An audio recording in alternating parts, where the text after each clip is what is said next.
ஒரு ஊரில் ஒரு இளைஞன் இருந்தான். ஒரு நாள் அவன் ஒரு குருவை தேடிக்கிட்டு புறப்பட்டான். ஊரை விட்டு வெளியில் போனான். போகிற வழியில் ஒரு காடு. அந்த காட்டில் ஒரு மரத்தடியில் ஒரு பெரியவர் உட்காந்துருக்கிறார். அமைதியாக மௌனமாக அவர் அமர்ந்திருக்கிறார். இந்த பெரியவரை விசாரிக்கலாம், குருவை தேடி கண்டுபிடிக்கிறதுக்கு இவர் ஏதாவது ஒரு வழி சொல்லி கொடுப்பார் அப்படின்னு நினச்சிக்கிட்டு அவரை நெருங்கினான். ஐயா, எனக்கு ஒரு குரு தேவை, எங்கே கிடைப்பார், அவரை எப்படி அடையாளம் கண்டுபிடிக்கிறது, அதை பற்றி ஏதாவது விவரம் சொன்னீங்கன்னா நான் கண்டுபிடிச்சிக்குவேன் அப்படின்ட்டுருக்கான். பெரியவர் நிமிர்ந்து பார்த்தார். தம்பி, அது ரொம்ப சுலபம். அவர் வயசானவராக இருப்பார், என்னை விட சுமார் 30 வயசு அதிகமாக இருக்கும். அவர் ஒரு மரத்தடியில் தான் உட்காந்துருப்பார் அப்படின்ட்டுருக்கான். சரிங்க பெரியவரே, அது என்ன மாதிரியான மரம், எப்படி இருக்கும் அப்படின்னு கேட்டிருக்கான். பெரியவர் அந்த விவரங்களையும் சொல்லியிருக்கிறாரு. அது மட்டும் இல்லை, சந்திக்கிற நாள், நேரம், வினாடி முதற்கொண்டு எல்லா விவரங்களையும் துல்லியமாக சொன்னாராம். இவ்வளவு விவரங்களை இவரால் எப்படி சொல்ல முடியுது அப்படின்னு இவனுக்கு ஆச்சரியம். இருந்தாலும் அந்த பெரியவர் கடைசியாக ஒரு விவரம் சொன்னார். அது என்ன தெரியுமா, எப்படியும் நீ அவரை சந்திக்கிறதுக்கு ஒரு 30 வருஷம் ஆகும் அப்படின்னு சொல்லிவிட்டாராம். ரொம்ப நன்றிங்க பெரியவரே அப்படின்னு சொல்லிவிட்டு அந்த இளைஞன் புறப்பட்டுருக்கான். இப்போ அவனுக்கு குரு பற்றின விவரம் எல்லாம் கிடச்சிட்டுது, சந்திக்கிற நேரமும் தெரிஞ்சுட்டுது. ஆனால் 30 வருஷம் அவரை தேடி அலைய வேண்டியிருக்குமே. அவன் தேட ஆரம்பித்தான். காடு மலை எல்லாம் சுற்றி அலைஞ்சான். பல வருஷங்கள் தேடினான். அழுத்து போயிட்டான். கடைசியில் அவனுக்கும் வயசாகிட்டுது. கடைசியில் தன்னுடைய சொந்த ஊருக்கே திரும்பி போய்கிட்டு இருந்தான். அங்கே ஒரு மரத்தடியில் அவன் தேடிக்கிட்டு இருந்த குருநாதர் கிடைச்சார். யார் அவருன்னா, 30 வருஷத்துக்கு முன்னாடி வழி சொல்லி கொடுத்தாரில்ல அதே பெரியவர். அவருக்கு இப்போ 30 வயசு அதிகமாக இருந்தது. அதே மரம். அன்னைக்கு பெரியவர் சொன்ன அடையாளம் இப்போ பொருத்தமாக இருந்தது. இப்போ அந்த பெரியவர் சொன்னார், சரியாக வந்து சேர்ந்துட்டேன், வா, உனக்காக தான் நான் இவ்வளவு காலமும் காத்துக்கிட்டு இருந்தேன் அப்படின்னாரான். என்ன சொல்கிறீங்கன்றிருக்கான். 30 வருஷத்துக்கு முன்னாடி என்கிட்ட வந்தியே, அப்போவே என் காலம் வந்து முடிஞ்சு போயிருந்தது. அப்போவே என்ன உனக்கு அடையாளம் தெரியல, அதனால் இவ்வளவு காலம் உனக்காக காத்துட்ருக்கும்படி ஆகிட்டுது அப்படின்னாராம். ஐயா, அப்போவே நீங்கள் சொல்லியிருக்கலாமே, இதுதான் 30 வருஷம் கழித்து நீ சந்திக்க போகிற இடம், நான் தான் உன்னுடைய குரு அப்படின்னு சொல்லியிருக்கலாமே அப்படின்ட்டுருக்கான். அந்த பெரியவர் சிரிச்சுக்கிட்டே இதுக்கு பதில் சொன்னாராம். நான் எவ்வளவோ விவரமாக தான் சொன்னேன், நீ சரியாக புரிஞ்சிக்கல. காரணம், அப்போது நீ போதுமான அளவுக்கு பக்குவம் பெற்றிருக்கவில்லை. அதனால் புரியும் சக்தி இல்லாமல் போயிட்டுதப்போ 30 ஆண்டு காலம் நீ அலைஞ்சி தெரிஞ்சிருக்கிற. அது காரணமாக இப்போ உனக்கு அந்த பக்குவம் வந்துட்டுது. அதனால தான் அடையாளம் காண முடிஞ்சுது, நானே உன்னுடைய குரு அப்படின்னாராம். இதிலேருந்து என்ன தெரியுதுன்னா, ஆன்மீகத்தில் மாணவனாக சேர்றதுக்கு கூட ஒரு பக்குவத்தன்மை தேவைப்படுது. ஒரு பெரிய ஞானி, அவர்கிட்ட சீடனாக இருக்க ஒருத்தன் வந்தான், எதிரில் நின்னான். ஞானி அவனை வெகு நேரம் உற்று பார்த்தார். அப்புறம் சொன்னார், சீடனாக இருக்கிறது ரொம்ப சிரமம்னார். நான் தயாராக இருக்கிறேன்னா. அது இன்னமும் சிரமமாச்சே, இங்கே வந்து குருவாக இருக்கிறது மட்டுமே சுலபம் அப்படின்னாராம். அப்படின்னா நான் குருவாகவே ஆகிடுறேன் அப்படின்னானா. இது போலவே இந்த காலத்தில் கதை ஒன்று உண்டு. ஒரு பள்ளிக்கூடத்தில் வகுப்பு ஆசிரியர் மாணவனை திட்டிக்கிட்டு இருந்தார். டேய், நீ 100க்கு 10 மார்க்கு தான் வாங்கிக்கிட்டு இருக்க, இவ்வளவு மோசமாக நீ படித்தா கடைசியில் மாடு மேய்க்கிறது கூட லாய்க்கு இல்லாதவனா ஆகிடுவேன், அதுக்கப்புறம் என்ன செய்ய போகிறேன் அப்படின்னாராம். பையன் தலையை சொரிஞ்சிக்கிட்டே சொன்னானா, சார் அப்படின்னா ஒன்று செய்கிறேன் அப்படின்னானா. இவர் கேட்டிருக்கார், என்ன செய்ய போகிறேன்னு. வேறு என்ன சார், உங்களை மாதிரி ஒரு ஆசிரியர் ஆகிடுறேன் அப்படின்னானா. எனக்கு இது மட்டும்தான் சார் தெரியும், இதை தவிர வேறு எதுவும் தெரியாது அப்படின்னு சொல்லிக்கிட்டே காலம் தள்ளுறவங்க ரொம்ப பேர். அவங்களெல்லாம் கஷ்டப்பட வேண்டியிருக்கும். ஒருத்தர் தன்னுடைய தொழிலில் ரொம்ப கெட்டிக்காரராக இருக்கலாம். அதுக்காக எப்பவும் அதே ஞாபகத்தில் இருந்துக்கிட்டு உலகியல் அறிவு இல்லாமல் இருந்துடக்கூடாது, அது ஆபத்து. இதுக்காக நம்ம தாத்தா பாட்டிலாம் ஒரு கதை சொல்லுவாங்களே, கேள்விப்பட்டிருக்கீங்களா? ஒரு சமயம் ஒரு 4 பேர் சேர்ந்து வெளியூருக்கு பிரயாணம் போனாங்களாம். அந்த 4 பேரும் எப்படி தெரியுமா? ஒருத்தர் வந்து வேதாந்தி, இன்னொருத்தர் சங்கீத வித்வான், 3வது ஆள் வைத்தியர், 4வது ஆள் ஜோசியர். இவங்க 4 பேரும் நண்பர்கள். அதனால் சேர்ந்து புறப்பட்டாங்க. வழியில் ஒரு ஊரில் தங்கினாங்க. இருட்டி போச்சு. அதனால் இன்றைக்கி ராத்திரி இங்கேயே தங்கி இருந்துட்டு நாளைக்கு புறப்படலாம் அப்படின்னு தீர்மானம் பண்ணாங்க. சாப்பாட்டுக்கு என்ன பண்ணுறது? அங்கேயே கடத்தெருவுக்கு போய் சாமான்லாம் வாங்கியாந்து சமைச்சி சாப்பிட்லாம்னு முடிவு பண்ணாங்க. 4 பேர் இருக்கிறதுனால ஆளுக்கு ஒரு காரியமாக செய்யலாம் அப்படின்னு வேலையை பிரிச்சுக்கிட்டாங்க. வைத்தியர் வந்து கறிகாய் வாங்க போனார், வேதாந்தி வந்து எண்ணெய் வாங்க போனார், ஜோசியர் வந்து பலசரக்கு வாங்க போனார், சங்கீத வித்வானுக்கு சமைக்கிற வேலை. எல்லாம் சரி, ஆனால் நடந்தது என்ன தெரியுமா? கடைத்தெருவுக்கு காய்கறி வாங்க போனார்ல வைத்தியர், அங்கே போய் மார்க்கெட்டில் பார்த்தார், ஒவ்வொரு கறிகாயாக எடுத்து பார்த்தார். இது பித்தம் உடம்புக்கு ஒத்துக்காது, இது வாயு உடம்புக்கு ஒத்துக்காது அப்படின்னு ஒவ்வொன்றா தள்ளினார். கடைசியில் ஒன்றுமே தேரல, வெறுங்கையோடு திரும்பி வந்துக்கிட்டு இருக்கிறார். எண்ணெய் வாங்க போனார் வேதாந்தி, அவர் ஒரு தொன்னையில் எண்ணெயை வாங்கினார். பேசாமல் அதை எடுத்துகிட்டு வர வேண்டியது தானே, முடியல. அவருடைய வேதாந்த மூளை சிந்திக்க ஆரம்பிச்சுட்டுது. இந்த தொன்னைக்கு எண்ணெய் ஆதாரமா அல்லது எண்ணெய்க்கு தொன்னை ஆதாரமா அப்படிங்கிற ஆராய்ச்சியில் இறங்கினார். என்னாச்சு தெரியுமா? அப்படி கவுத்து பார்த்தார். வாங்கின எண்ணெய் பூராவையும் வழியில் கொட்டிவிட்டு வெறும் தொன்னையோடு வந்து சேர்ந்தார். பலசரக்கு வாங்க போனார் ஜோசியர். அவர் ஒரு வழியில் பார்த்தாரு. வழியில் வந்தவங்களெல்லாம் அங்கங்கே ஒரு மரத்தடியில் உட்கார வச்சு அவங்களுக்கெல்லாம் ஆர்வம் சொல்ல ஆரம்பிச்சிட்டார். அப்படி ஒவ்வொருத்தராக சொல்லி முடிச்சுட்டு கடத்தருக்கு போய் சேர்ந்தார். இவர் அங்கே போய் சேர்றதுக்குள்ளே ரொம்ப நேரம் ஆகிட்டுது. கடையெல்லாம் பூட்டிவிட்டு போயிட்டாங்க. என்ன செய்கிறது? அவரும் வெறுங்கையோடு திரும்பி வந்து சேர்ந்தார். சரி, இவங்க கதை தான் இப்படி ஆச்சு. அங்கே சமைக்கிறதுக்காக உட்காந்துருந்தார் சங்கீத வித்வான். அவர் கதை என்னாச்சு தெரியுமா? அங்கே அவர் அடுப்பை பற்ற வச்சு ஒலையை கொதிக்க வச்சார். அதாவது ஒரு பானையில் தண்ணியை ஊற்றி அடுப்பில் வச்சார். அது கொதிக்க ஆரம்பிச்சிது. தண்ணி கொதிக்கிற சத்தம் இருக்குதுல்ல, அது இவருக்கு தாளம் போடுறது மாதிரி இருந்தது. ஒரே குஷி, பாட ஆரம்பிச்சிட்டார். பாடிக்கிட்டே உற்சாகமாக கையில் இருந்த கரண்டியால் அந்த பானையில் தட்டினார், தாளம் போடுறதா நினச்சிக்கிட்டு. அவ்வளவுதான், பானை பட்டுன்னு உடஞ்சி போச்சு. தலையில் கையை வச்சுக்கிட்டு அவரும் உட்காந்துட்டார். எந்த தொழில் தெரிஞ்சாலும் சரி, அதை புத்திசாலித்தனமாக பயன்படுத்த தெரியலன்னா ஆபத்து தான். அதுக்காக தான் இந்த கதை. ஒரு பஸ்ஸு டிரைவர் ரொம்ப கெட்டிக்காரரு. பஸ்ஸை ரொம்ப திறமையாக ஆபத்து இல்லாமல் ஓட்டினதுக்காக பரிசுலாம் வாங்கினவர். அவரே ஒரு படகு ஓட்டுறதுக்காக அழைச்சிட்டு போயிருக்கிறாங்க, மோட்டார் படகு. அதையும் ரொம்ப திறமையாக தான் ஓட்டிகிட்டு போயிருக்கிறாரு. நடுக்கடலில் போனதும் படகு நின்று போச்சு. மோட்டாரில் ஏதோ கோளாறு. என்ன செய்யலாம் அப்படின்னு அந்த டிரைவரை கேட்டிருக்கிறாங்க படகுல இருந்தவங்கெல்லாம். அப்போ அவர் சொன்னாராம், கவலைப்படாதீங்க, ஒன்றும் பிரச்சனை இல்லை, எல்லோரும் கொஞ்சம் கீழே இறங்கி பின்னாடி தள்ளுங்க, மோட்டார் ஸ்டார்ட் ஆகிடும் அப்படின்னாராம். வாழ்க்கையில் சில சந்தர்ப்பங்களில் நாம் சில அவமானங்களை சந்தித்தே தீர வேண்டியிருக்கு. என்ன பண்ணுறது, காலம் அப்படி. அவமானப்படுறவங்க உடனே அடங்கி போய்டுறது தான் உலக வழக்கம். அவமானப்பட்டால் உடனே சீறி எழறவங்களும் உண்டு. ஆனால் அதையே ஒரு சவாலாக எடுத்துக்கிட்டு முன்னுக்கு வர்றவங்களும் சில பேர் இருக்கிறாங்க. அவங்க ரொம்ப அபூர்வம். இன்றைக்கி மனோதத்துவ நிபுணர்கள்லாம் என்ன சொல்கிறாங்க தெரியுமா? அவமானப்பட்டுட்டா உடனே அடங்கி போயிடக்கூடாதான். அதையே ஒரு சவாலாக எடுத்துக்கிட்டு மனசில் ஒரு வைராக்கியத்தோடு முயற்சி பண்ணினா வாழ்க்கையில் எல்லாரும் முன்னேறலாமா. அவமானங்கிறத நாம் வைராக்கியமாக மாற்றிக்கணும். அதுதான் வெற்றிக்கு வழி. ராமர் இந்த பூமியில் பிறந்ததே ஒரு வைராக்கியத்தினால தான் சார் அப்படின்னார் ஒருத்தர். எப்படிங்க அது அப்படின்னு கேட்டேன். அவர் சொன்னார், தசரதருக்கு ராமர் குழந்தையாக பிறக்கணும், அப்போ தான் இங்கே இருக்கிற கஷ்டங்கள்லாம் நீங்கும் அப்படின்னு சர்வ லோகமும் எதிர்பார்த்துக்கிட்டு இருக்குது. ஆனால் அவர் எப்போ பிறப்பார் அப்படின்னு யாருக்கும் தெரியல. அந்த காரியம் சீக்கிரம் நடக்கணுமே, அதுக்கு என்ன பண்ணுறது? நாரதர் வந்தார் ஒரு நாள் தசரதரை தேடி. தசரதா, உனக்கு ஒரு செய்தி தெரியுமான்னு ஆரம்பித்தார். அவர் எப்பவும் இப்படித்தானே ஆரம்பிக்கிறது வழக்கம். என்ன விஷயம்னு கேட்டார் தசரதர். தசரதா, நீ அடிக்கடி உன்னோட தேரில் ஏறிக்கிட்டு தேவலோகத்துக்கு போகிற, அங்கே போகிற வர்ற எல்லாம் பண்ணிகிட்ருக்க, எல்லாம் சரி. தேவலோகத்துலேயும் உன்னை நல்லபடியாக தான் வரவேற்கிறாங்க. தேவேந்திரன் உன்னை பிரியமாக அழைச்சிட்டு போய் தன்னுடைய அரியாசனத்திலேயே தனக்கு பக்கத்திலேயே உட்கார வைக்கிறான். நீயும் சந்தோஷமாக உட்காந்து பேசிவிட்டு வந்துடுற. ஆனால் நீ இங்கே வந்ததுக்கு அப்புறம் அங்கே என்ன நடக்குது தெரியுமா உனக்கு அப்படின்னாரான் நாரதர். என்ன நடக்குது எனக்கு ஒன்றும் தெரியலையே அப்படின்னாரான் தசரதர். நாரதர்கிட்ட கிட்டத்தில் கேட்டிருக்கார், கொஞ்சம் சொல்லுங்கள் என்னது அப்படின்னு. அவர் நெருங்கி வந்தாராம் நாரதரும்.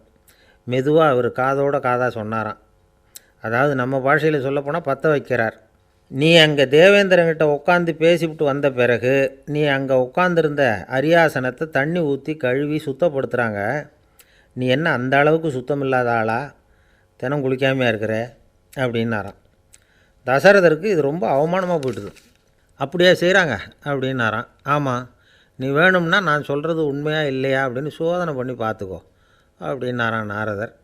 உடனே தசரதர் இதுக்காகவே புறப்பட்டு தேவலோகம் போனார். அங்கே வழக்கம் போலவே இவரை கூப்பிட்டு உட்கார வச்சு பேசிக்கிட்டு இருந்தான் தேவேந்திரன். கொஞ்ச நேரம் பேசிக்கிட்டு இருந்துட்டு சரி நான் கிளம்புறேன்னு புறப்பட்டார். சரி, அவனும் வாசல் வரைக்கும் வழி அனுப்பி வச்சுட்டு உள்ளே போயிட்டான். தசரதர் வெளியில் கொஞ்சம் நேரம் மறைஞ்சி இருந்துட்டு மெதுவாக உள்ளே எட்டி பார்த்தார் என்ன நடக்குதுன்னு. நாரதர் சொன்னது உண்மை தான். தசரதர் உட்காந்துருந்த ஆசனத்தை அங்கே 2 தேவர்கள் கழுவி சுத்தப்படுத்திக்கிட்டு இருக்கிறாங்க. தசரதரால் இதை தாங்கிக்க முடியல. அவருக்கு ரொம்ப அவமானமாக போச்சு. நேராக கிடுகிடுன்னு தேவேந்திரங்கிட்டே போனார். நான் உட்காந்துருந்த இருக்கையே சுத்தம் பண்ணுறியே, நான் என்ன அந்த அளவுக்கு பாவியா அப்படின்னு கேட்டார். ரொம்ப கோபமாக கேட்டார். தசரதரே, மனுஷனுக்கு 3 கடன்கள் உண்டு.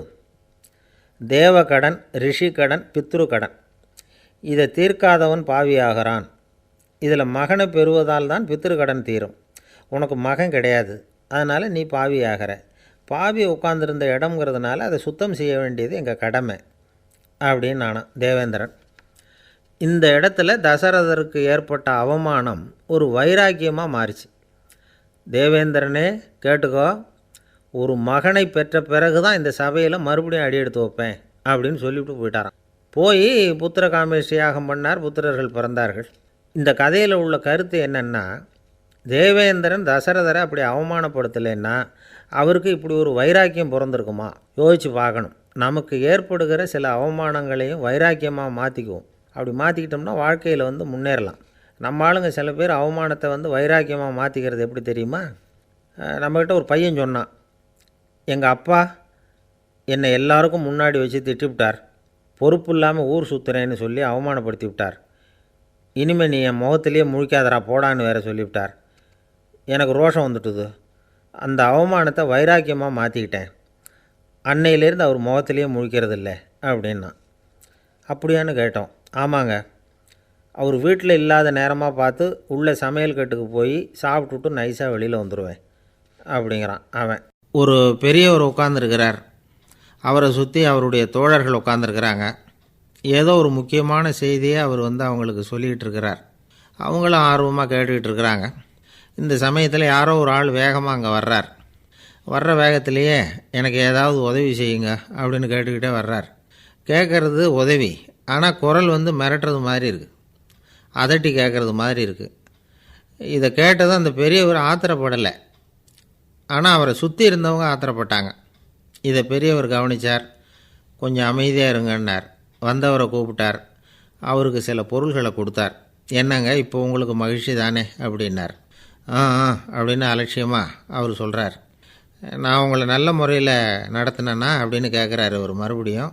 அதெல்லாம் ஒன்றும் இல்லை அப்படின்னு சொல்லி அவர் சொல்லிகிட்டு இருக்கிறாரு. குரலில் கடுமை குறையில. சுற்றி இருந்தவங்களால் இதை பொறுத்துக்க முடியல. கோபத்தோடு அவரை நோக்கி நெருங்க ஆரம்பித்தாங்க. பெரியவர் அவங்களையெல்லாம் தடுத்து நிறுத்தினார். வந்தவரை வாங்க என்னோட அப்படின்னு சொல்லி அழைச்சிட்டு போனார். வீட்டுக்கு போனார். அங்கே போனதும் இன்னும் சில பொருள்களை எடுத்து அவர்கிட்ட கொடுத்தார். இப்போ திருப்தி தானே, நான் உங்ககிட்ட நல்ல முறையில் நடந்துக்கிட்டேனா அப்படின்னார். அவர் முகம் இப்போ தான் கொஞ்சம் மலர்ந்தது. ரொம்ப நன்றி, இறைவன் உங்கள் குடும்பத்துக்கு எல்லா நன்மைகளையும் செய்வான் அப்படின்னு சொன்னார். இதே வார்த்தைகளை என்னுடைய தோழர்கள்கிட்டே சொல்லிட்டீங்கன்னா அவங்க கோபம் தணிஞ்சிரும். வர முடியுமான்னார். கண்டிப்பாக வர்றேன் அப்படின்னாரு. மறுநாள் காலையில் அந்த இடத்துக்கு வந்தார். அதே மாதிரி சொல்லிவிட்டு அவர் போயிட்டார். தோழர்கள்லாம் ரொம்ப வியப்போடு பெரியவரை பார்த்தாங்க. அந்த பெரியவர் தான் நபிகள் நாயகம். அவர் சொன்னார், ஒருத்தன் ரொம்ப ஆசையாக ஒரு ஒட்டகத்தை வளர்த்துக்கிட்டு வந்தான். ஒரு நாள் அந்த ஒட்டகம் கயத்தை அறுத்துக்கிட்டு ஓடி போயிட்டுது. அக்கம் பக்கத்தில் இருக்கிறவங்கெல்லாம் அந்த ஒட்டகத்தை பிடிக்கிறதுக்கு முயற்சி பண்ணாங்க. அதை துரத்திக்கிட்டு ஓடினாங்க. ஒட்டகம் தாறுமாறாக ஓட ஆரம்பிச்சிது. இந்த சமயத்தில் ஒட்டகத்தை வளர்த்தவன் அங்கே ஓடி வந்தான். நீங்கள் அதை ஒன்றும் செய்ய வேணாம், விட்டுருங்க. அதோட சுபாவம் எனக்கு நல்லா தெரியும். அதை சுலபமாக என்னோடய வழிக்கு கொண்டுட்டு வந்துட முடியும். நான் பார்த்துக்கிறேன், விட்டுருங்கோ அப்படின்னா. எல்லோரும் விலகி போயிட்டாங்க. இவன் என்ன செஞ்சான் தெரியுமா? கொஞ்சம் புல்லை கையில் எடுத்துக்கிட்டு அந்த ஒட்டகத்தை நெருங்கினான். அவ்வளவுதான். அது ஓடி இவன் காலடியில் உட்காந்துக்கிட்டது. செல்லமாக அதை அப்படியே தடவி கொடுத்தான். முதுகில் ஏறி உட்காந்துக்கிட்டான். அது பாட்டுக்கு சாதுவாக நடந்து போகுது. இந்த கதையை நபிகள் நாயகம் தம்முடைய தோழர்களுக்கு சொல்கிறார்.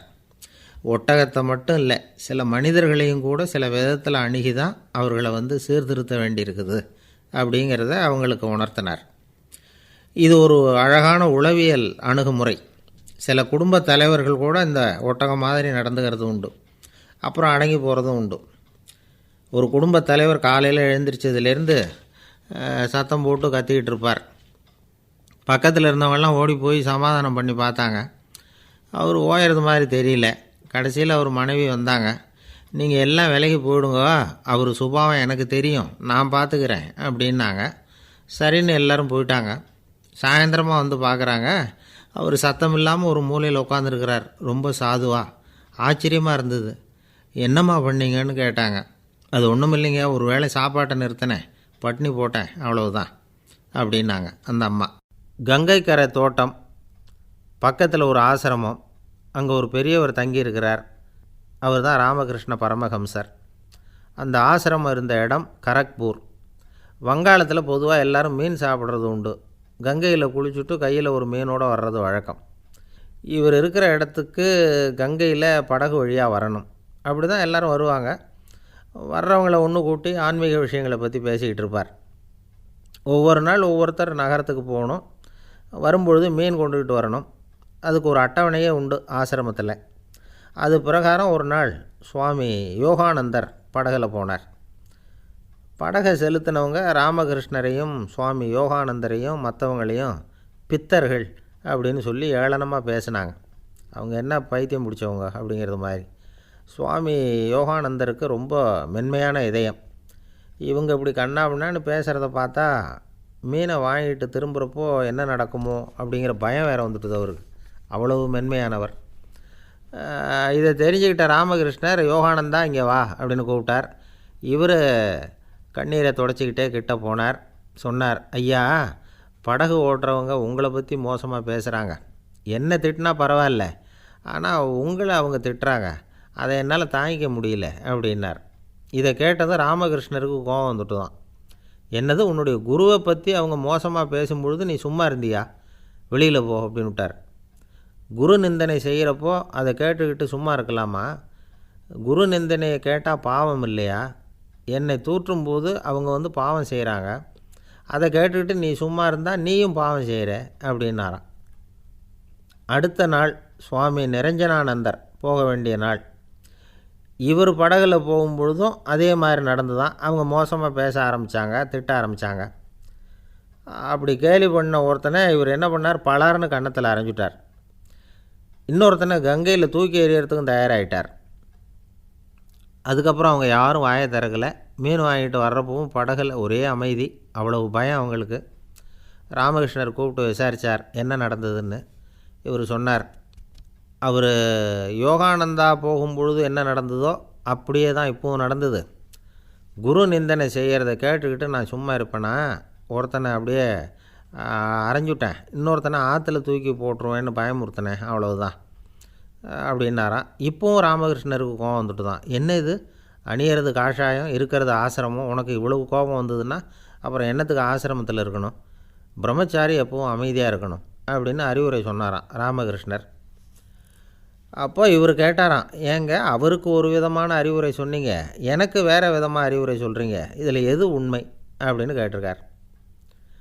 இதுக்கு ராமகிருஷ்ணர் சொன்ன பதில் என்னென்னா, அட அசடே, சக்கரத்தில் காற்று அதிகமாக இருந்தால் குறைக்கணும், குறைச்சலாக இருந்தால் கூட்டணும். அவன் சாது, அவனுக்கு அதிக உணர்ச்சி தேவை, உனக்கு படபடப்பு அதிகம், உனக்கு பொறுமை தேவை அப்படின்னாராம்.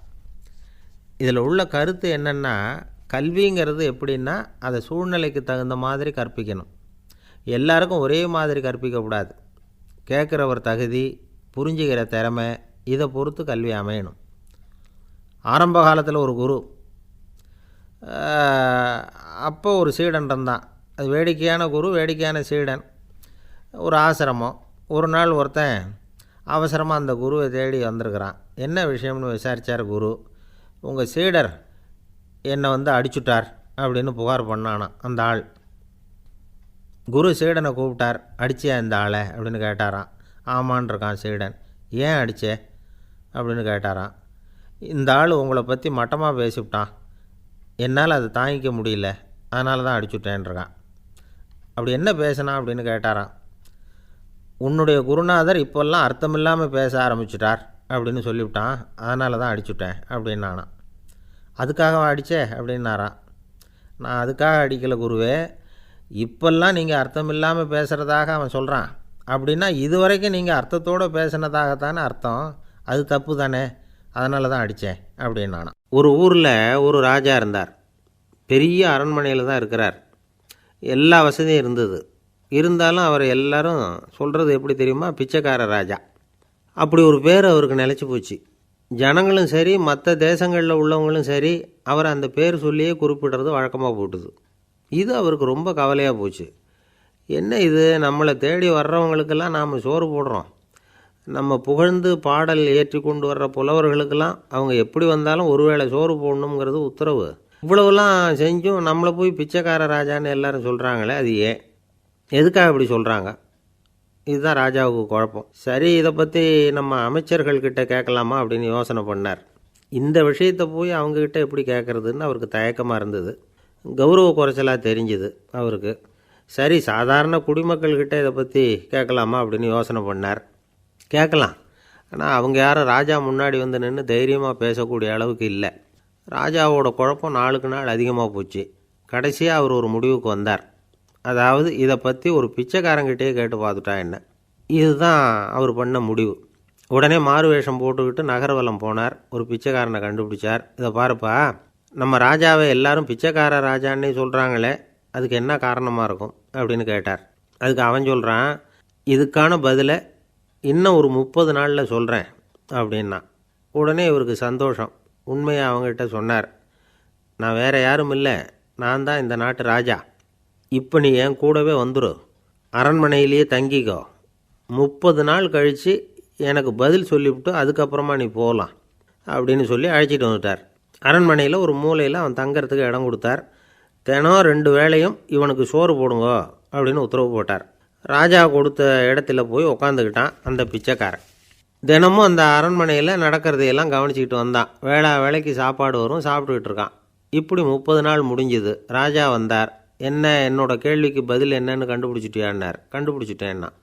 என்ன எல்லாரும் பிச்சைக்கார ராஜான்னு சொல்கிறாங்களே, அது நியாயமாக படுதா உனக்குன்னு கேட்டார். நியாயமாக தான் படுது, சந்தேகம் இல்லாமல் நீங்கள் பிச்சைக்கார ராஜா தான். என்ன தான் நீங்கள் வசதியோடவும் படைபலத்தோடவும் இருந்தால் கூட நீங்கள் எங்கள் வர்க்கத்தை சேர்ந்த ஆசாமி தான் அப்படின்னு அடித்து சொல்லிவிட்டான் அந்த ஆள். ஏனால் அப்படி சொல்கிறேன்னு கேட்டார் இவர். அரசே, ஒரு உண்மையை கண்டுபிடிச்சி சொல்கிறதா நான் உங்ககிட்ட சொன்னேன்.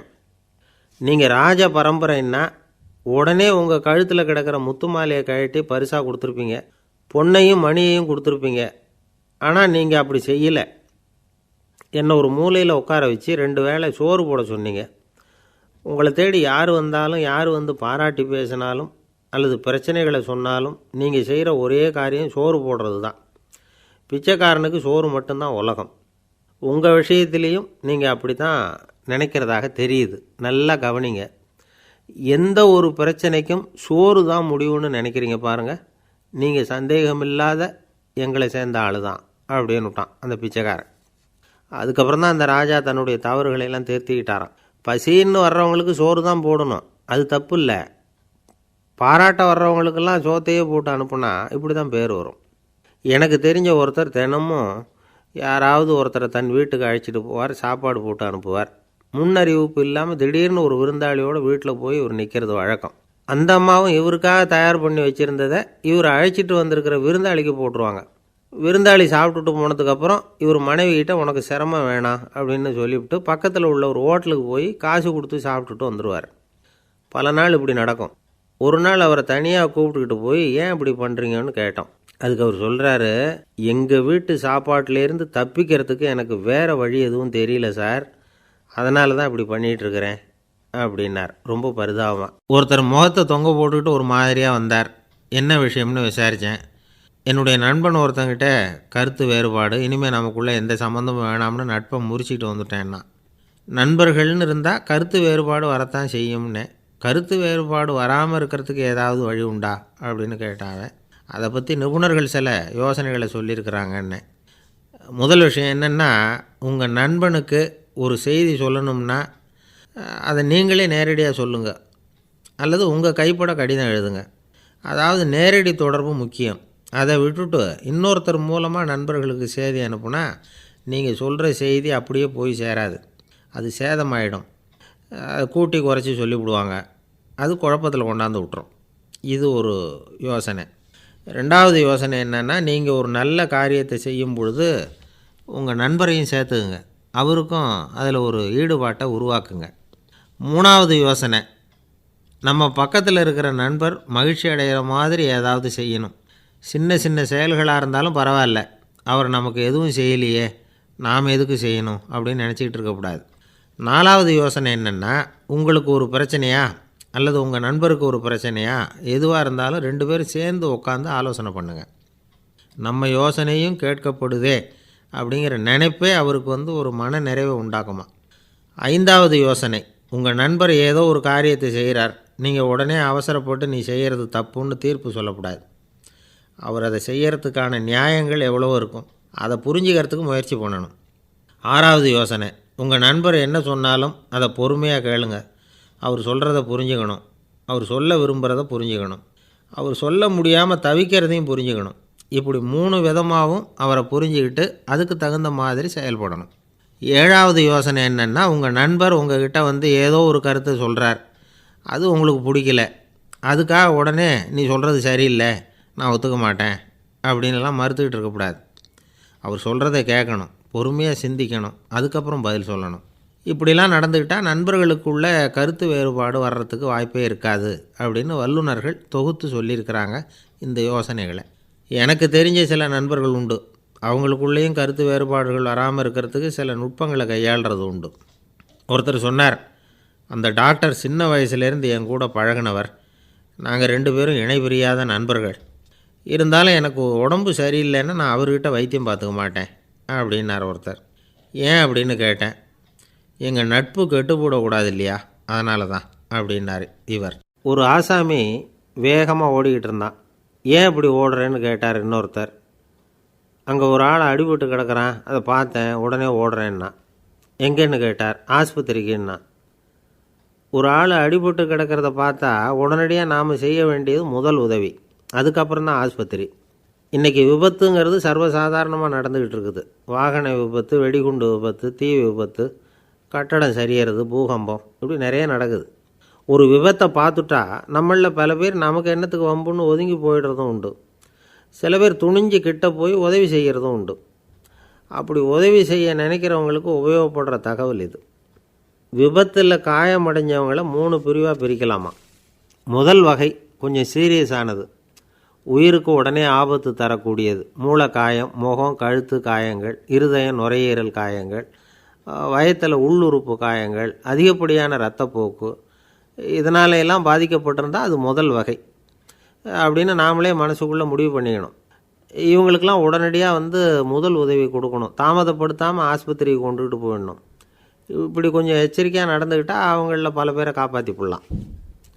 2வது வகை எப்படின்னா, முதல் உதவி விரைவாக கிடைச்சா உயிர் பிழைக்கக்கூடிய மார்பு காயங்கள், கைகால் எலும்பு முறிவு, இடுப்பு முதுகெலும்பு காயம், சீரான இரத்த சேதம், இப்படிப்பட்டவங்களை 2வது வகையாக பிரிக்கணும். ஆபத்து இல்லாத சிராய்ப்புகள், சிறு காயங்கள், இரத்த உறைவுகள், இதனால் பாதிக்கப்படுறவங்க 3வது வகை. ஒருத்தர் தலையில் அடிபட்டு நினைவு இழந்துட்டார்னு வச்சுங்க, அவருக்கு வாந்தி வர்றதுனால புறையேறி மூச்சு அடைப்பு உண்டாகும். இப்படி ஆகாமல் இருக்கிறதுக்காக தலையை ஒரு பக்கமாக சாய்ச்சி வைக்கலாம். நாடி துடிப்பையும் இதய துடிப்பையும் தொட்டு பார்க்கணும். அது குறைஞ்சிருந்தாலும் சரி, நின்று இருந்தாலும் சரி, அவர் மார்பை நிமிஷத்துக்கு 80 தடவை உள்ளங்கையால் அழுத்தி இதய துடிப்பை மீட்கிறதுக்கு உதவி பண்ணணும். கழுத்தில் காயம்பட்டாலும் ஆபத்து அதிகம். கழுத்துக்கு அடியில் ஒரு துண்டை மடித்து வைக்கலாம். 2 பக்கமும் சின்ன தலையணை அல்லது துணி மடிப்புகளை வச்சு கழுத்தை அதிகமாக அசையாமல் பார்த்துக்கலாம். முதுகெலும்பு முறிஞ்சிருக்குமோ அப்படிங்கிற சந்தேகம் இருந்ததுன்னா அவரை அதிகமாக அசைய விடக்கூடாது. அதிகமாக அசைஞ்சால் தண்டு இடத்துல பாதிப்பு ஏற்பட்டு கைகால் விளங்காமல் போயிடும். அவரை ஒரு கனமான போர்வை இல்லைன்னா பாயில் படுக்க வச்சு 4 பேர் மெதுவாக தூக்கி மருத்துவ உதவிக்கு அனுப்பி வைக்கலாம். கையெலும்பு முறிஞ்சிருந்தால் முறிஞ்ச பாகத்தை உடம்போடு சேர்த்து அசையாமல் கட்டி போடலாம்.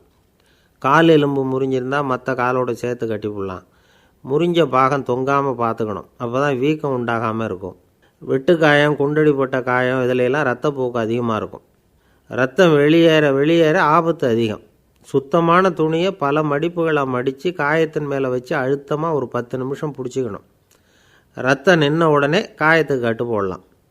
சில சமயம் காயம்பட்ட பாகத்தை உயரமாக தூக்கி பிடிச்சிக்கிட்டா தான் ரத்த கசிவு நிற்கும். இந்த விவரங்களையெல்லாம் கொஞ்சம் மனசில் வாங்கி வச்சுக்கிட்டோம்னா சமயத்தில் உதவும்.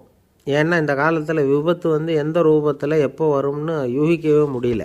நண்பர் ஒருத்தர் சொன்னார், நேற்றுக்கு பாருங்கள் சார், என் கண்ணு முன்னாடியே ஒரு சின்ன விபத்து நடந்ததுன்னார். என்னன்னு விசாரித்தோம். ஒரு பஸ்ஸில் வந்துக்கிட்டு இருந்தேன். அந்த பஸ்ஸில் பின்பக்கம் படி ஓரமாக நின்றுக்கிட்டு இருந்த ஒருத்தர் ரோட்டில் விழுந்துட்டார். டிரைவர் அதை கவனிக்கலை, நிறுத்தாமல் அவர் பாட்டுக்கு போகிறாருன்னார். கண்டக்டர் உடனே விசில் கொடுத்து பஸ்ஸை நிறுத்த வேண்டியது தானே அப்படின்னோம். அதுதான் சார் முடியாமல் போச்சுன்னார் அவர். ஏன்னு கேட்டாங்க. தவறி கீழே விழுந்ததே அந்த கண்டக்டர் தான் சார் அப்படிங்கிறார். ரொம்ப நாளைக்கு முன்னாடி ஒரு நாள் கோவலன் நாடகம் நடந்தது. எங்கள் மதுரையில் நடந்தது. அதில் ஒரு முக்கியமான கட்டம். கண்ணகி கிட்ட சிலம்பை வாங்கிக்கிட்டு அதை விற்கிறதுக்காக மதுரை நகருக்கு புறப்படுறான் கோவலன். அந்த சமயத்தில் கண்ணகி பாடுற மாதிரி ஒரு நாடக பாடல் நாடக ஆசிரியர் எழுதினது. அது என்ன பாட்டுன்னா, மா பாவியோர் கூடி வாழும் மதுரைக்கு மன்னா போகாதீர் என்று அப்படின்னு ஆரம்பிக்கும் அந்த பாட்டு. இதுதான் அந்த பாட்டு. இதை கண்ணகி மேடையில் பாடின உடனே கூட்டத்தில் சலசலப்பு. நம்ம ஊர்லேயே நமக்கு முன்னாடியே நின்றுக்கிட்டு மா பாவியோர் கூடி வாழும் மதுரை அப்படின்னு சொல்கிறாங்களே, என்ன தைரியம் அப்படின்னு எல்லாம் குழப்பம் பண்ண ஆரம்பிச்சிட்டாங்க. மக்கள் சத்தம் போட ஆரம்பிச்சிட்டாங்க. எதிர்ப்பு குரல் அது பாட்டுக்கு வர வர அதிகமாக போட்டுது. கொண்டுக்கிட்டு வா அந்த நாடக ஆசிரியரை, எழுதுனது யார் அப்படின்னு ஒரே சத்தம், கூச்சல். வேறு வழி இல்லை. மெதுவாக மேடைக்கு வந்தார் அந்த நாடக ஆசிரியர். 4 பக்கத்திலிருந்தும் கேள்வி கணைகள். மக்களை பார்த்து கொஞ்சம் அமைதியாக இருங்கோ அப்படின்னு சொல்லிவிட்டு தன்னுடைய விளக்கத்தை சொல்ல ஆரம்பித்தார் அந்த நாடக ஆசிரியர். மா அப்படின்னு சொன்னால் திருமகளாகிய லட்சுமி அப்படின்னு அர்த்தம். பா அப்படின்னா கலைமகளாகிய சரஸ்வதி. வி அப்படின்னா மலைமகளாகிய பார்வதி. மா பாவியோர் அப்படின்னா திருமகளும் கலைமகளும் மலைமகளும், இவங்க மூவரும் அப்படின்னு அர்த்தம். இந்த 3 பேரும் வாழ்கின்ற மதுரை புனிதம் நிறைந்தது, சகல செல்வங்களும் நிறைஞ்சது. அப்படிப்பட்ட ஊரில் நான் அணிந்து கொள்ளும் இந்த சாதாரண சிலம்பை யார் வாங்கிக்குவாங்க அப்படிங்கிற எண்ணத்தோடு தான் கண்ணகி அப்படி சொல்கிறா. அதை நினச்சி தான் நான் எழுதினேன். ஆகவே மதுரையை ரொம்ப சிரமப்படுத்தணும், ரொம்ப மோசமாக எழுதணும் அப்படிங்கிற எண்ணம்லாம் எனக்கு கிடையாது. பெருமைப்படுத்தணும்னு நினச்சி தான் அப்படி எழுதினேன் அப்படின்னு விளக்கம் கொடுத்தாராம். இந்த விளக்கத்தை கேட்டதும் எல்லாரும் ரொம்ப சமாதானம் ஆகிட்டாங்களாம். இப்படி விளக்கம் கொடுத்த அந்த நாடக ஆசிரியர் யார் தெரியுமா? அவர் தான் தமிழ் நாடக உலகின் முதல் ஆசான் சங்கரதாஸ் சுவாமிகள். அவருக்கு நகைச்சுவை உணர்வும் அதிகம். 1920ஆம் ஆண்டு திருநெல்வேலியில் அவர் தங்கியிருக்கிறார் நாடகம் நடத்துறதுக்காக. அவர் தங்கியிருந்த வீட்டில் கொசு மூட்டை பூச்சி அதிகமாக இருந்திருக்கு. அவரால் தூங்கவே முடியல. அவர் அனுபவித்த தொல்லைகள் ஒரு பாட்டாக உருவாச்சு. வேடிக்கையாக ஒரு பாட்டு எழுதினாராம். மூட்டையும் கொசுவும் ஒரு வீட்டிலே மீட்டிங் போட்டால் முன்னே நிற்க யாரால் முடியும்? கொசு மோகன ராகம் போல சத்தம் போட்டு முன்னே நின்று செய்திடும் யுத்தம். இதை மறுநாள் நாடகத்தில் கோமாளி வேஷம் போட்ட ஒரு சிறுவனை விட்டு பாட வச்சுருக்கார். எல்லாரும் சிரித்து ரசித்தாங்களாம். சங்கரதாஸ் சுவாமிகள் கல்யாணமே பண்ணிக்கல, துறவி மாதிரியே வாழ்ந்திருக்கார். தமிழ் நாடக கலைக்கு தன்னையே அர்ப்பணம் பண்ணிட்டவர் அவர். 1922 நவம்பர் மாதத்தில் ஒரு நாள் புதுச்சேரியில் அவர் வாழ்க்கை முடிஞ்சுது. அப்போ அவருக்கு வயசு 55. சங்கரதாஸ் சுவாமிகள் நாடக ஆசிரியர் மட்டும் இல்லை, மேடை நாடக இயக்குனர், தயாரிப்பாளர், அவரே ஒரு சிறந்த நடிகர். ஒரு தடவை சாவித்திரி நாடகத்தில் இவர் யமதர்மனாக வேஷம் போட்டு நடிச்சிருக்கிறார். நாடகம் பார்த்துக்கிட்டு இருந்த கருவுற்ற ஒரு பெண்மணிக்கு பயத்தினால அங்கேயே குழந்தை பிறந்துட்டு தான். அந்த நிகழ்ச்சிக்கு அப்புறம் இவர் இந்த வேஷம் போடுறப்போலாம் ஜனங்களுக்கு முன்கூட்டியே எச்சரிக்கை கொடுக்க ஆரம்பிச்சிருவாராம். அதாவது அப்படி யாராவது பயப்படுறவங்க இருந்தால் கொஞ்சம் கண்ணை மூடிங்க அல்லது எழுந்திரிச்சு போடுங்கன்னு. நடிப்புன்னா அப்படிலாம் இருக்கணும். இந்த காலத்தில் நடிகர் ஒருத்தர் சொன்னார், சார் நான் இந்த நாடகத்தில் நடிக்கிறப்போ முகத்தில் நவரசங்களையும் காட்டி நடித்தேன், உணர்ச்சிகளை எல்லாம் நல்லா காட்டி நடித்தேன். அப்படி இருந்தும் ஜனங்கள் கல் எடுத்து மேடையில் வீசிவிட்டாங்க சார் அப்படின்னார். நாடகத்தில் உங்களுக்கு என்ன வேஷம் அப்படின்னு கேட்டாங்க. அது செத்து கிடக்கிற பணமாக நடித்தேன் சார் அப்படின்னார். அவர் ஒரு பெரிய குடும்பத்தில் பிறந்தவர். இருக்கிற சொத்துக்கள் எல்லாத்தையும் வாரி வழங்கிவிட்டு காட்டுக்கு புறப்பட்டார் தவம் செய்கிறதுக்காக. இருந்தது பூராவும் கொடுத்துட்டார். இனிமேல் எதுவுமே இல்லை கொடுக்கறதுக்கு. அப்போது கடைசியாக ஒருத்தன் கையை நீட்டினான். ஐயா ஏதாவது கொடுங்கன்னா. அவர் பார்த்தார். கட்டியிருக்கிற வேட்டியை தவிர வேறு எதுவுமே இல்லை. 8 முழம் பட்டு வேட்டி, ஜரிகை கரையோடு இருக்குது.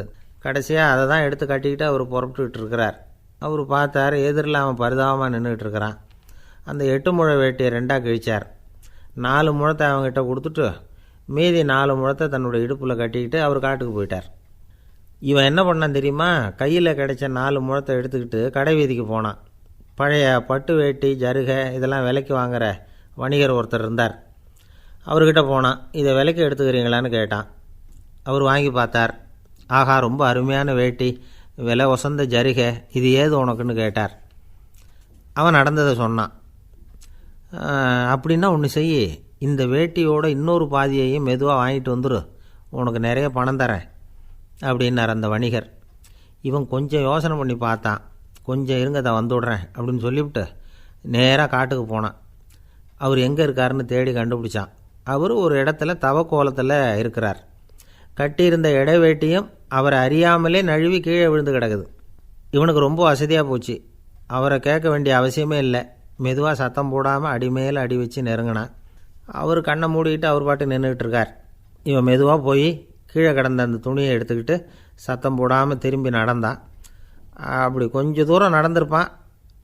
அப்படி ஓட ஆரம்பிக்கிற சமயத்தில் அவன் காலில் கீழே கிடந்த முள் ஒன்று நறுக்குன்னு தைச்சி விட்டுது. வலி தாங்க முடியாமல் அம்மான்னு கத்திவிட்டான். இந்த சத்தத்தினால கண்ணை மூடி நின்றுக்கிட்டு இருந்த அவர் தவம் கலைஞ்சிது. மெதுவாக கண்ணை திறந்து பார்க்குறார். தன் இடையில் இருந்த வேட்டி அவன் கையில் இருக்குது. இப்போ அவர் நினைக்கிறாராம், இந்த வேட்டி மேலே நான் வச்ச ஆசை அல்லவா அவனை திருடன் ஆக்கிவிட்டுது அப்படின்னு நினச்சாரான். இது எப்பேற்பட்ட மனநிலைங்கிறத கொஞ்சம் யோசிச்சு பாருங்கள். தான் ஒரு பொருள் மேலே வைத்த பற்று இன்னொரு மனிதன் திருடனாக ஆகிறதுக்கு காரணமாக ஆயிட்டுதே அப்படின்னு நினைக்கிறார். அப்படி நினச்சி அவர் யார் தெரியுமா? அவர் தான் மகாவீரர். இழந்துட்டேங்கிறியே, நீ என்னத்தை கொண்டு வந்த இங்கே இழக்கிறதுக்கு? நீ என்னத்தை உண்டாக்குன இது அழிஞ்சுட்டுதுன்னு சொல்கிறதுக்கு? இது அவருடைய சிந்தனை. இன்றைக்கி நம்ம சிந்தனையெல்லாம் வேறு மாதிரி இருக்குது. ஒருத்தன் நடுத்தெருவில் உட்காந்து அழுதுகிட்டு இருந்தான். அந்த வழியாக வந்தவர் கேட்டார், ஏன்ப்பா அழற அப்படின்னு கேட்டார். 5 ரூபா சார், இந்த இடத்துல விழுந்துட்டுது, ரொம்ப நேரமாக தேடுறேன், கிடைக்காது போல இருக்கு அப்படின்னா. எப்போ தொலைஞ்சுது அப்படின்னு கேட்டார். அது எனக்கு தெரியாது சார், பணத்தை தொலைச்சவன் தேடி பார்த்துட்டு போயிட்டான், நான் அவனுக்கு பின்னாடி தேட வந்தவன் அப்படின்னு சொல்லிவிட்டு மறுபடியும் தேட ஆரம்பித்தானா. ஒருத்தர் இருக்கார், நல்ல உத்தியோகத்தில் தான் இருக்கிறார். ஆனால் எப்போ பார்த்தாலும் முகத்தை வெறுப்பாக வச்சுருப்பார். அப்படியே வருவார் போவார். ஏன் சார் இப்படி இருக்கிறீங்க அப்படின்னு விசாரித்தோம். ஏன்டா இந்த வேலைக்கு வந்தோம்னு இருக்குது சார் அப்படின்னார். உங்கள் வேலை உங்களுக்கு பிடிக்கலையா அப்படின்னு கேட்டோம். இல்லைன்னார். இப்படிப்பட்டவங்க வெற்றிகரமான வாழ்க்கை வாழ முடியாது. இது நிபுணர்கள் கருத்து. வேலையை நேசிக்க தெரிந்தவர்கள் வெற்றி பெறுவார்கள் அப்படிங்கிறாங்க அவங்க. எந்த துறையாக இருந்தாலும் சரி, அந்த துறையில் வெற்றிகரமாக இருக்கிறவங்கள விசாரித்து பாருங்கள். எனக்கு என்னுடைய வேலை ரொம்ப பிடிக்கும் அப்படின்னு சொல்கிறவங்களாக தான் இருப்பாங்க. அப்படி இருந்தால் தான் அது வெற்றிகரமாக இருக்க முடியுது அவங்களால. ஒருத்தனுக்கு பிடித்தமான பொழுதுபோக்கே அவனுடைய தொழிலாக இருந்துட்டுதுன்னா அவனை மாதிரி கொடுத்து வச்சவன் வேறு யாரும் இல்லை அப்படிங்கிறார் பெர்னாட் ஷா. ஒரு தடவை மன்னர் ஹுமாயூன் உயிரை தண்ணீர் மொண்டு ஊற்றுகிற தொழிலாளி ஒருத்தர் காப்பாற்றினாராம் அந்த ஹுமாயூன் உயிரை. உடனே மன்னர் கேட்டிருக்கார், உனக்கு என்ன வேணும்னாலும் கேளு தரேன், உயர் பதவி வேணுமா அப்படின்னு கேட்டாராம். மன்னா, மக்களின் தாகம் தீர்க்கக்கூடிய இந்த பணியை விட உயர்ந்தது உண்டா அப்படின்னாராம் அந்த தொழிலாளி. அவரால் அவருடைய வேலையை நேசிக்க முடிஞ்சுது, அதனால் மகிழ்ச்சியாக இருக்க முடிஞ்சுது. நாமெல்லாம் அப்படி இல்லை. வேலை கிடைக்கிற வரைக்கும் கிடைச்சா போதும் அப்படின்னு இருக்கோம். கிடைச்சதுக்கப்புறம் ஏன்டா இந்த வேலைக்கு வந்தோம்னு ரொம்பவும் அழுத்துக்குவோம். சரி, நாம் இருக்கிற இடத்துல நாம் வெற்றிகரமாக இருக்க வழி உண்டா அப்படின்னா உண்டுன்னு சொல்கிறாங்க. அதாவது மன இயல் நிபுணர்கள் இருக்கிறாங்க இல்லையா, அவங்க அதுக்கு முக்கியமாக 6 வழிகள் சொல்கிறாங்க. நீங்கள் ஒரு அலுவலகத்தில் வேலை பார்க்குறவரா அப்படின்னா இதை கேளுங்க. அதாவது உங்கள் மேலதிகாரி எதிர்பார்ப்புக்கு தகுந்த மாதிரி உங்கள் வேலை இருக்குதா? அப்படி இல்லைன்னா முதல்ல உங்கள் வேலையின் தரம் உயரணும். உங்களுக்கு மேலே கீழே வேலை பார்க்குற பணியாளர்கள்கிட்ட நல்ல விதமாக பழகிறீங்களா? அந்த உறவு முறையில் ஏதாவது குறை இருந்தால் அதை கண்டுபிடிச்சி சரி பண்ணுங்கள். நம்பிக்கைக்கு உரியவர் அப்படின்னு நீங்கள் பேர் எடுக்கணும். நீங்கள் எடுக்கிற முடிவு நல்ல முடிவாக தான் இருக்கும் அப்படின்னு அடுத்தவங்க சொல்லணும். உங்கள் தோற்றத்துக்கு முக்கியத்துவம் கொடுங்க.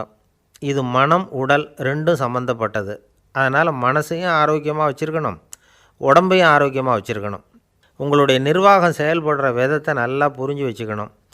உங்களுடைய நிர்வாகம் இப்போ ஒரு காரியம் செய்யுதுன்னு வச்சுங்க, ஏன் அப்படி செய்யுது, எதுக்காக அப்படி செய்யுது, அதனுடைய குறிக்கோள் என்ன, அது நீடிக்கிறதுக்கு காரணம் என்ன, இதையெல்லாம் தெரிஞ்சுக்கணும். சிரிப்புக்கு வஞ்சகம் பண்ணக்கூடாது, நல்லா சிரிக்கணும், அப்போ தான் அது திரும்ப கிடைக்கும். கடந்த கால தோல்வியை பற்றி கவலைப்படக்கூடாது. முதலாளி விருப்பம் தெரிஞ்சு நடந்துக்கிறது நல்லது தான். அதுக்காக காக்கா பிடிக்கணுங்கிற அவசியம் இல்லை. உங்களுக்கு ஒரு பொறுப்பான வேலை கிடைக்குது, உடனே சத்தம் குழப்பம் அப்படின்னு சூழ்நிலையை இறுக்கமாக ஆக்கிடக்கூடாது. எந்த சூழலையும் இயல்பாக கையாளக்கூடியவர் அப்படிங்கிறத காட்டணும். இதெல்லாம் உங்கள் துறையில் நீங்கள் வெற்றி பெற நிபுணர்கள் சொல்கிற யோசனைகள். இவ்வளவு விவரமும் சொல்லிவிட்டு ஒருத்தரை பார்த்து கேட்டோம், இப்போ சொல்லுங்கள், நீங்கள் செய்கிற வேலை உங்களுக்கு பிடிச்சிருக்குதா அப்படின்னோம். ரொம்ப ரொம்ப பிடிச்சிருக்குது அப்படின்னார். சரி, என்ன செஞ்சிகிட்டு இருக்கிறீங்க அப்படின்னு கேட்டோம். சும்மா தான் இருக்கிறேன் அப்படின்னார் அவர்.